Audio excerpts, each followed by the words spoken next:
የተወደዳችሁ ወንድሞችና እህቶች አሰላሙ አለይኩም ወራህመቱላሂ ተዓላ ወበረካቱሁ።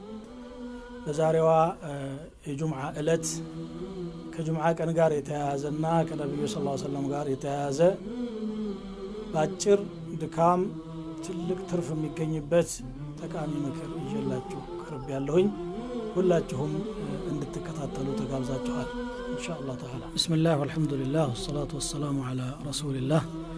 በተነጋገርነው መሰረት እንግዲህ ዛሬ ልዩ የሆነ ምክር ከጁምዓ ቀን ጋር የተያያዘ ነው። ዕለቱ ጁምዓ ነውና በዚህ ቀን በብዛት ሊሰራ የሚገባውን ስራ ነው ይዤ የመጣሁት።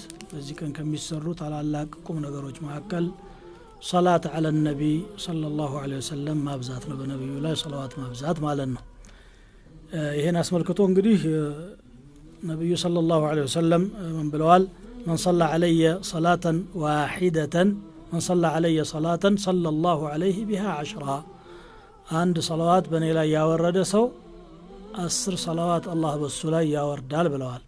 الإمام مسلم كعبد الله بن عمرو بن العاص يستلالفوت حديثنا بل حديث عبد الله بن مسعود رضي الله تعالى عنه باستلالفوتنا. الإمام الترمذي بزقبت حديث أولى الناس بي أكثرهم علي صلاة ከሰው ሁሉ በጣም ለኔ ቅርብ የሆነው በኔ ላይ ሶላዋት የሚያበዛ ሰው ነው ይላል። ማንም ሙእሚን ሆኖ ለነብዩ ሰለላሁ ዐለይሂ ወሰለም ቅርብ መሆን የማይፈልግ አይኖርም።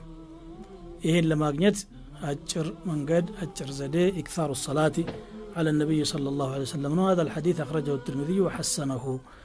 وفي حديث أوس بن أوس رضي الله تعالى عنه قال النبي صلى الله عليه وسلم إن أفضل أيامكم الجمعة فأكثروا علي من صلاتكم فإنها معروضة علي.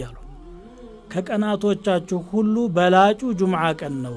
በጁምዓ ቀን ደግሞ በኔ ላይ ሰላዋት አብዙ፣ ምክንያቱም የናንተ ሰላት ለኔ ይቀርባል። እገሌ ይህን ያህል ሰላት ብሏል፣ እገሌ ይህን ያህል ሰላዋት አውርዷል ተብሎ ይቀርብልኛል አሉ። قالوا يا رسول الله وكيف تعرض عليك وقد أرمت؟ እንዴት ነው በርሶ ላይ ሰላዋቱ የሚቀርበው እርሶ በስብሰው ያለ ብሎ ጠየቃቸው። አንድ ሰው መቼም ከሞት በኋላ ነው ማለቱ ነው። قال إن الله حرم على الأرض أن تأكل أجساد الأنبياء.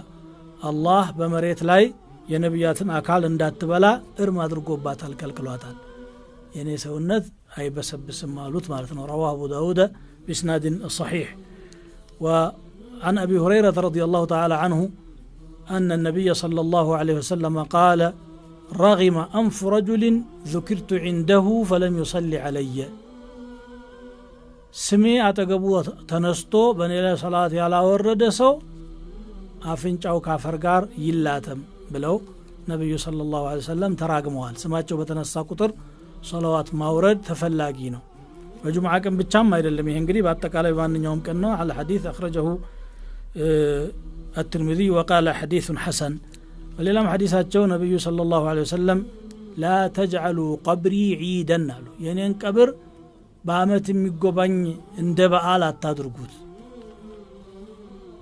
በዓል አርጋችሁ አትያዙት ቀብሬን አሉ። واكثروا علي من الصلاه እኔ ላይ ግን ሰላዋት አብዙ فإن صلاتكم معروضة علي. እንግዲህ ይሄም ሐዲስ ኢማም አቡ ዳውድ የዘገቡት صحيح የሆነ ሐዲስ ነው። ወሌላ ሐዲስ አቡ ዳውድ በዘገቡት ሐዲስ ነብዩ ሰለላሁ ዐለይሂ ወሰለም ما من أحد يسلم علي إلا رد الله علي روحي فأرد عليه. أخرجه أبو داود أو كما قال صلى الله عليه وسلم ما نمسو بني لا سلامتا كادرجة الله روحين يملسنا للصدمو سلامتا ونملس له أنت اللهم صل وسلم على محمد ستل محمد صلى الله عليه وسلم يا الله ملك تنيا لا أنت سلامتا يملس له مالنا كذي بلت انجري كبرنا شرف ሙእሚን የሚጠብቀው ነገር የለም። ከነብዩ ለሱ ሰላምታ ይመጣለታል ማለት ነው። ይሄን ያላደረገና ሰላዋት ማያበዛ ሰው ደግሞ ንፉግ ነው አሉ።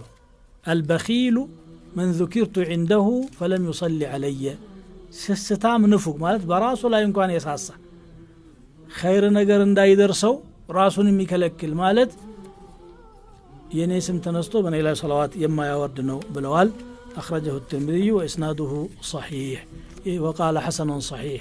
ይሄ እስከሆነ ድረስ እንግዲህ ወንድሞቼ እህቶቼ ሰላዋት አለ ነቢ ማብዛትን መሰልቸት የለብንም። ስራው የሚያደክም ነገር አይደለም። ማንኛውም ዚክር ነክ ስራ አድካሚ እኮ አይደለም እየሄዱም ተቀምጠውም እየሰሩም በየትኛው ሁኔታ ሊደረግ የሚችል ግን ትርፉ በጣም ከባድ የሆነ ነው በተለይ ረሱል ሰለላሁ ዐለይሂ ወሰለም ጋራ የሚያቀራርበን የሆነ ነገር አሐቡ الناس ኢለይና ከሰው ሁሉ በጣም የምንወደው እንግዲህ ሙእሚን እስከሆነ ድረስ ነብዩን ነው ሰለላሁ ዐለይሂ ወሰለም ነብዩ እንዲወዱን እሳቸው እንዲቀርቡን እኛ እንድንቀርባቸው ነገ በሳቸው ጥላ ስር እንድንነሳ ከፈለግን አጭሩ መንገድ ሰላዋት በሳቸው ላይ ማብዛት ነው የሰላዋት ነገር በጣም ከባድ ከመሆኑ የተነሳ አላህ ራሱ ሰላዋት እኔ አወርዳለሁኝ ኢነላህ ወመላኢከተሁ يصلون على النبي يا أيها الذين آمنوا صلوا عليه وسلموا تسليما الله መላእክቶቹ በነብዩ ላይ ሰላዋት ያወርዳሉ አለ ስለዚህ እናንተ አማኞች ሁሉ በሳቸው ላይ ሰላዋትና ሰላምታን አውርዱ ብሎ አዞናል በየሰላቱ ውስጥ አንዳንድ ጊዜ ማድረግ ይሄ ፈርድ አልዓይን ነው ግዴታ ነው ሰላት ያለው ሰላዋት የለም ተሸሁድ ቀርተን ስናበቃ ታወቀውን ሰላት الابراهيميه እናረጋለን اللهم صل على محمد وعلى ال محمد كما صليت على ابراهيم الى اخر هذا الذكر ስለዚህ صلاه على النبي ላይ እንበረታታ በተለይ በጁምዓ ቀን ደግሞ አጅሩ ሙዳዓፍ ነው የሚሆነው ነብዩ ሰለላሁ ዐለይሂ ወሰለም በቀጥታ ነው ሰላምታ የሚመልሱት በቀጥታ ይደርሳቸዋል ተብሎ ሶሒህ በሆኑ ሐዲሶች ተነግሯልና ነብዩን የምትወድ ሁሉ صلوات በማብዛት ተጠናከር የሚል ምክር ላስተላልፍ ነው የፈለኩት صلوات الله وسلامه على نبينا محمد وجمعنا به في جنة الفردوس الأعلى إنه ولي ذلك والقادر عليه والسلام عليكم ورحمة الله تعالى وبركاته